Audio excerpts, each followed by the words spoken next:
Hi, welcome back to Gaming for Gamers and a rainy London. So today, just a small video about something that I've kind of been thinking about, which is the modern audience. I think I've mentioned this a few times before, obviously it's hard to escape from, but I was thinking, what actually is the modern audience? Because really it is no such thing, because here's the thing.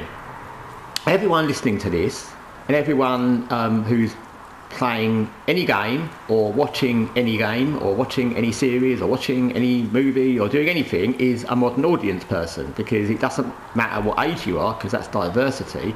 So you're modern by the fact you're living in 2025, and that makes you part of the modern audience. If you're watching Star Wars or you're watching Star Trek or you're playing Dragon Age Valgard or whatever you might be doing, you're part of the modern audience.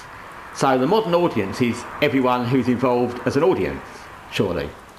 But apparently not, because then when you look at what they say and how they talk about the modern audience, they don't mean that at all. They don't mean older people, they don't often mean men, they don't often mean white people, but then they are part of the modern audience. They are, so it's a really strange way of defining anything. In fact, the modern audience, the word and the phrase, or the words, don't really have any meaning, because if you said to anybody modern audiences and you didn't know about wokeism and diversity and what that would be, you would just assume they meant anyone watching, playing a game, watching TV, watching movies in current times, in the current world. That's the modern audience. But it doesn't mean that at all. It means an exclusive group, and it's not even an exclusive group of just minorities or feminists, because all minorities aren't bothered about all these things either. Of course they're not. So what it is, the modern audience is actually the woke activist audience. That's the modern audience. That's the audience. When you think about it, all these woke Star Wars series, the Acolyte, whatever, and all these woke games, we can go through a list of those, but I won't. The audience they're aiming at aren't an audience that's general audience of people playing games or watching.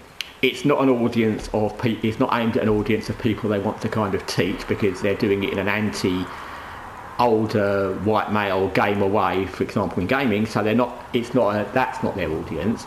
The audience they're aimed at is just a very, very tiny audience of themselves. Woke activists make these TV series or these movies or these games for themselves, which is woke activists or feminists or both.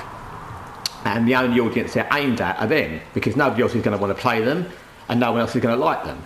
So they're making woke feminist rubbish, calling it modern audience, but the modern audience is them and only them, and the only people that will be interested in that are people like them, which are woke feminist activists. So that's what the modern audience is. The modern audience is woke feminist activists, and that's it. And when you think about the way that term is implied in gaming, in movies, that is exactly what it is, because it's not inclusive of modern audiences, as in people living and watching and playing games in 2025. It's just people who are in a certain very niche group, because only those people are making that kind of game or movie or series, and only those people are going to enjoy them or watch them. And to be honest, those people don't play games anyway, so that's why these games all bomb. Anyway, that's just some thoughts on the modern audience. Thanks for watching Gaming for Gamers. Till next time, take care for now.